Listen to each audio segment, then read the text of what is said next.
नमस्कार मंडळी. थंडीचे दिवस चालू झाले की अशा कुरकुरीत रेसिपी खायचं नक्कीच मन होतं. मी तर नेहमी बनवते. चला तर मग आज बनवूया. मी त्यासाठी 4-5 हिरव्या मिरच्या घेतल्या आहे, अद्रक, लसूण आणि हे हिरवे सोलून घेतलेले वाटाणे टाकायचे आहे. थोडीशी बडीशोप टाकलेली आहेत आणि सर्व मिक्सरमधून अगदी दरदरीत दळून घ्यायचं आहे. एकदम जास्त बारीक करायचं नाही. छान असं दरदरीत दळून घ्यायचं आहे. उकडलेले बटाटे सालं काढून किसून घेतले. त्यात 1 वाटी पोहे भिजवून घ्यायचे. आपल्याला हवं तर आपण प्रमाण कमी जास्त करू शकतो. पोहे भिजवून घेतल्यावर त्यात जे वाटण आहे, वाटाण्याचं वाटण ते मिक्स करून घ्यायचं आहे. त्यात आपण काही मसाले टाकणार आहोत, जसे की जिरे, लाल तिखट, हळद, चाट मसाला, चवीनुसार मीठ आणि आमचूर पावडर आणि अर्धासा लिंबू पिळून घ्यायचं आहे. म्हणजे चव छान येते, आंबट गोड अशी.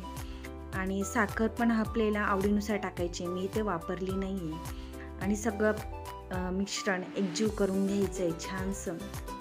त्यात थोडेसे ब्रेड क्रम्स टाकायचे आहे, जेणेकरून त्याला चव छान येते आणि बाइंडिंग खूप छान जुळून येते. असं मस्त मळून घ्यायचं आहे. एका वाटीत 2-3 चमचे कॉर्नफ्लॉवर घेतलं आहे. त्यात थोडंसं मीठ टाकायचं आणि पाणी टाकून छान पेस्ट करून घ्यायची आहे. आपल्याला बाइंडिंगसाठी ती पेस्ट लागणार आहे. आणि जे गोळा बनवलेला होता त्यातून छोटेसे जे गोळे घेऊन छान आपण बटाटे वडा बनवतो त्याप्रमाणे असे छान छान टिक्क्या बनवून घ्यायच्या आहे. एकसारख्या सगळ्या टिक्क्या आधी तयार करून घ्यायच्या, म्हणजे आपला वेळ पण वाचतो. आणि लगेचच सगळ्या टिक्क्या बनवून झाल्यावर आधी कॉर्नफ्लॉवरमध्ये स्लरीमध्ये ते मिक्स करायचं आहे आणि नंतर ब्रेड क्रम्समध्ये चांगले घोळून घ्यायचे आणि अलगद हाताने सर्व असे करून छान तेलात सोडायचे. तेल मीडियम आचेवर गरम करायचं आहे आणि छान अलगद सोडायचे.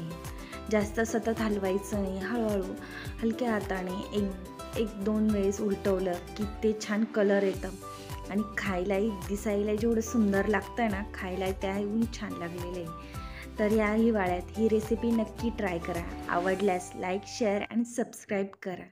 Thank you for watching.